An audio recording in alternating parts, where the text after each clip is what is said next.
नमस्कार मित्रांनो, स्वागत आहे तुमचं तुम्हा सर्वांच्या आवडत्या चॅनल आज काय नवीन वर. तर बघा मित्रांनो, आज काय नवीनच्या आजच्या व्हिडिओमध्ये आपण अतिशय महत्त्वाची माहिती पाहणार आहोत. ती म्हणजे अशी की 10वीचा इतिहास व राज्यशास्त्राचा जो काही पेपर आहे तर त्या पेपरचे इम्पॉर्टंट प्रश्न आपण या व्हिडिओच्या माध्यमातून पाहणार आहोत. बघा मित्रांनो, हे जे काही प्रश्न आहेत ते अतिशय महत्त्वाचे आणि इम्पॉर्टंट प्रश्न आहेत. 100% हे प्रश्न तुम्हाला तुमच्या प्रश्नपत्रिकेमध्ये पाहायला मिळतातच. ते प्रश्न मी तुम्हाला या ठिकाणी प्रोव्हाइड करत असतो. संपूर्ण महत्त्वाची माहिती या व्हिडिओच्या माध्यमातून आपण पाहणार आहोत. 95+ जर तुम्हाला स्कोर या पेपरमध्ये सुद्धा करायचा असेल, 22 मार्चला म्हणजेच उद्याच तुमचा पेपर त्या ठिकाणी होणार आहे. त्यासाठी हा व्हिडिओ मित्रांनो तुम्हाला एक दिवस अगोदर या ठिकाणी प्रोव्हाइड केला जात आहे.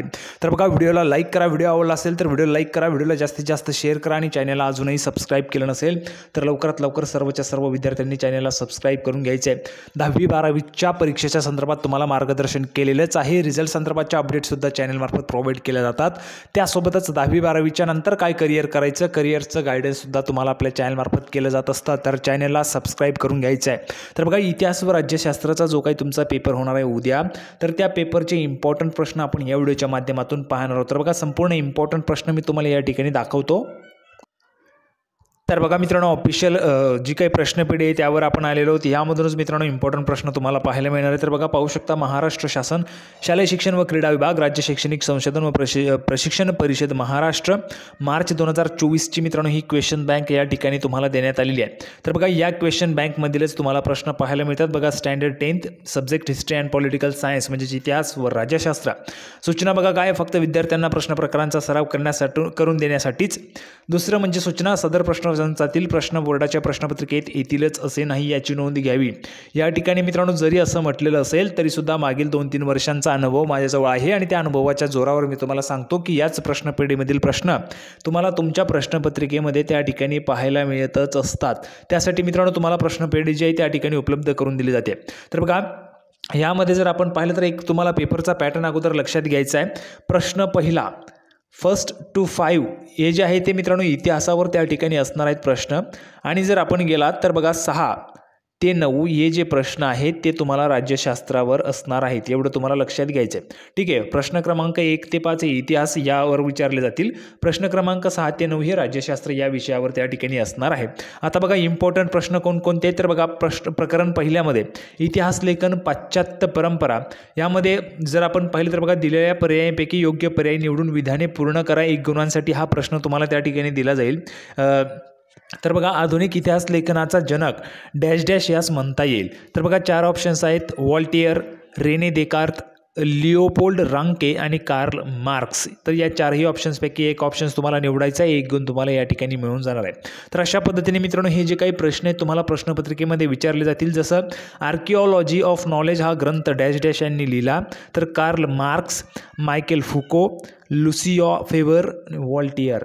तर या 4ही ऑप्शन्सपैकी कोणताही एक ऑप्शन तुम्हाला निवडायचं आहे आणि 1 गुण तुम्हाला या ठिकाणी मिळून जाणार आहे. तर बघा मित्रांनो, अशा पद्धतीने हे जे काही प्रश्न आहेत ते तुम्हाला येत असतात. त्यानंतर बघा, द्वंद्ववादी विचारप्रणाली डॅश डॅश यांनी मांडली.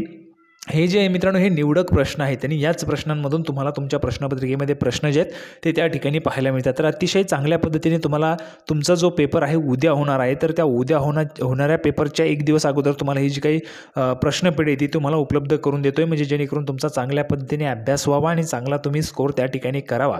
या उद्देशाने आपण त्या ठिकाणी तुम्हाला मार्गदर्शन करत असतो, नेहमीच करत आलेलो आहोत आणि यापुढेही करत राहणार आहोत. तर बघा, ब मध्ये तुम्हाला असा प्रश्न विचारला जाईल: पुढीलपैकी चुकीची जोडी ओळखा. तर यामध्ये बघा, जॉर्ज विल्यम फ्रेडरिक हेगेल या संदर्भात बघा, रिझनिंग हिस्ट्री अशा पद्धतीने तुम्हाला जोड्या या ठिकाणी दिलेल्या असतील आणि चुकीची जोडी कोणती ती जोडी तुम्हाला त्या ठिकाणी ओळखायची आहे. तर अशा पद्धतीचे प्रश्न तुम्हाला तुमच्या प्रश्नपत्रिकेमध्ये त्या ठिकाणी दिले जातील आणि ते प्रश्न तुम्हाला सोडवायचे. त्यामध्ये तुम्हाला गुण त्या ठिकाणी मिळतील. पैकीच्या पैकी गुण तुम्हाला मिळवता यावेत या उद्देशाने आपण या ठिकाणी हा जो काही व्हिडिओ आहे तो बनवलेला आहे. त्यानंतर बघा, पुढे प्रश्न दुसरा अ मध्ये दिलेल्या सूचनानुसार कृती करा. अशा पद्धतीने तुम्हाला संकल्पना चित्र जे आहे ते दिलेलं असेल. इतिहास संशोधनास सहाय्यभूत ज्ञानशाखा कोणकोणत्या आहेत तर 4 तुम्हाला या ठिकाणी जे काही संकल्पना चित्र आहे ते दिलेले आणि या 4 कॉलममध्ये तुम्हाला बरोबर जे काही असेल ते तुम्हाला लिहायचे आहे. तर अशा पद्धतीने मित्रांनो तुम्हाला सोडवायचं आहे आणि अतिशय चांगल्या पद्धतीने तुम्हाला या ठिकाणी अशाच पद्धतीचे जे काही प्रश्न आहेत ते तुम्हाला तुमच्या प्रश्नपत्रिकेत पाहायला मिळतील. त्यासाठीच हा जो काही व्हिडिओ आहे तुम्हाला प्रोव्हाइड केला जात आहे. त्यानंतर बघा, पुढील तक्ता पूर्ण करा. अशा पद्धतीचा सुद्धा तुम्हाला प्रश्न विचारला जाऊ शकतो. प्रश्न 4मध्ये पुढील तक्ता पूर्ण करा अशा पद्धतीने तुम्हाला दिलं जाईल. या साईडला व्यक्ती, या साईडला वैशिष्ट्य काय आहेत, व्यक्तींचे वैशिष्ट्य या साईडला लिहायचे. नंतर बघा, प्रश्न दुसरा ब मध्ये टिपा लिहा. तर रेने देकार्त, इतिहासकार, ॲनल्स प्रणाली, द्वंद्ववाद या संदर्भाच्या टिपा लिहा, तुम्हाला लिहायचं आहे, त्यामध्ये तुम्हाला गुण मिळतील. त्यानंतर जर आपण पुढे पाहिलं तर बघा, पुढील विधाने सकारण स्पष्ट करा. हे जे काही विधाने आहेत तर ते सहकारण तुम्हाला स्पष्ट करायचं आहे, ते यासाठी सुद्धा तुम्हाला गुण दिले जातील. तर बघा, हे जे काही प्रश्न आहेत ते इम्पॉर्टंट आहेत, लक्षात असू द्यायचे मित्रांनो. इम्पॉर्टंट प्रश्न या ठिकाणी आहेत. संपूर्णच्या संपूर्ण जी काही PDF आहे तुम्हाला दाखवतो, म्हणजे जेणेकरून तुमच्या लक्षात येऊन जाईल. तर त्यानंतर बघा, प्रकरण 2 मध्ये इतिहास लेखनमध्ये आपल्याला भारतीय परंपरा यामध्ये प्रश्न पहिल्या 1 मध्ये तुम्हाला योग्य पर्याय निवडा, विधाने पूर्ण करा. यासाठी बघा प्रश्न दिलेले आहेत, एकूण 5 प्रश्न आपण या ठिकाणी पाहणार आहोत. त्यानंतर बघा, पुढीलपैकी चुकीची जोडी ओळखा. या ठिकाणी सुद्धा तुम्हाला गुण मिळू शकतात. अशा पद्धतीचा प्रश्न तुम्हाला त्या ठिकाणी येऊ शकतो, यामध्ये तुम्हाला गुण मिळतील. त्यानंतर दिलेल्या सूचनेनुसार कृती करा, पुढील तक्ता पूर्ण करा. अशा पद्धतीने तुम्हाला जे काही प्रश्न आहेत ते त्या ठिकाणी दिले जातील. तर बघा, या ठिकाणी आपण जर पाहिला, पुढील तक्ता पूर्ण करा, James mill, the history of British India. त्यानंतर बघा, ह्या ठिकाणी आपण पाहिलं, हू वेअर द शूद्राज, तर कोणी लिहिलेलं आहे किंवा काय, तर या संदर्भाचं तुम्हाला या ठिकाणी जी काही कृती ती पूर्ण करायची आहे. हा जो काही तक्ता आहे तो पूर्ण करायचा आहे. त्यानंतर बघा, संकल्पना चित्र पूर्ण करा. अशा पद्धतीने तुम्हाला दिले जाईल. स्वातंत्र्योत्तर काळातील भारतीय इतिहास लेखनाचे पैलू तुम्हाला सांगायचे आहेत आणि त्यामध्ये तुम्हाला गुण मिळतील. त्यानंतर बघा, पुढील तक्ता पूर्ण करामध्ये स्त्रीवादी लेखिका, स्त्रीवादी लेखन. तर बघा, ताराबाई शिंदे, स्त्रीवादी लेखन काय त्यांनी लिहिलेले ते तुम्हाला या ठिकाणी टाकायचे. अशा पद्धतीने मित्रांनो तुम्हाला पूर्णच्या पूर्ण जे काही प्रश्न आहेत ते त्या ठिकाणी विचारले जातील. त्यानंतर बघा, टिपालियामध्ये पाश्चात्यवादी इतिहास लेखन, राष्ट्रवादी इतिहास लेखन, वंचितांचा इतिहास, वसाहतवादी इतिहास लेखन. अशा पद्धतीचे तुम्हाला प्रश्न, कोणतेही प्रश्न या PDF मधून तुम्हाला त्या ठिकाणी विचारले जाऊ शकतात किंवा तुमच्या सिलेबसवर आधारित त्या ठिकाणी तुम्हाला प्रश्न जे आहेत ते त्या ठिकाणी विचारले जातील आणि ते प्रश्न तुम्हाला सोडवायचे आहेत. मित्रांनो, चांगला स्कोर करावा म्हणून तुम्हाला हे जी काही प्रश्नपेढी आहे ती परीक्षेच्या अगोदर मी त्या ठिकाणी उपलब्ध करून देत असतो. चांगल्या पद्धतीने अभ्यास केल्यामुळे बहुतेक विद्यार्थ्यांना त्याचा फायदा त्या ठिकाणी झालेला आहे आणि ते विद्यार्थी कमेंट बॉक्समध्ये सुद्धा सांगत आहेत. तर बघा, पाठ 3 मध्ये उपयोजित इतिहासमध्ये आपण जर पाहिलं तर अशाच पद्धतीने योग्य पर्याय निवडून विधाने पूर्ण करा. जगातील सर्वात प्राचीन संग्रहालय डॅश डॅश या शहराचे उत्खनन करताना सापडले तर कोणते? तर बघा, 4 ऑप्शन्स, दिल्ली, ब हडप्पा, क ऊर आणि ड कोलकाता. तर बघा, सर्वात प्राचीन संग्रहालय डॅश डॅश या शहराचे उत्खनन करताना सापडले. तुम्ही चांगल्या पद्धतीने अभ्यास केलेला असेल तर तुम्ही या प्रश्नाचं उत्तर देऊ शकता आणि हे जे काही प्रश्न आहेत ते तुम्हाला तुमच्या प्रश्नपत्रिकेत पाहायलाच मिळतील. त्यानंतर चुकीची जोडी ओळखा, सेमच आहे आपल्याला पाहायला मिळतं. पुढे जर आपण पाहिलं तर बघा, दिलेल्या सूचनेनुसार कृती करा. तर ही कृती तुम्हाला सोडवायची. सांस्कृतिक वारसा, मूर्त व अमूर्त. अशा पद्धतीने मित्रांनो ही जी काही कृती असेल, संकल्पना चित्र असेल ते पूर्ण करायचे आणि तुम्हाला त्या ठिकाणी गुण जे आहेत ते पैकीच्या पैकी मिळवता येतील.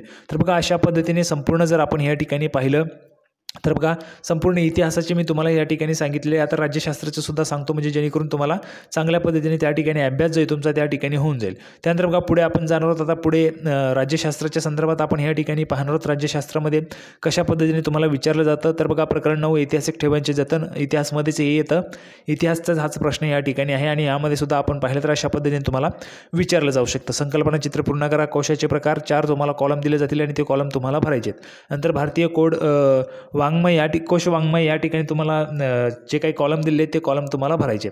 अशा पद्धतीने तुम्हाला जे काही प्रश्न आहेत ते तुमच्या प्रश्नपत्रिकेमध्ये विचारले जाऊ शकतात.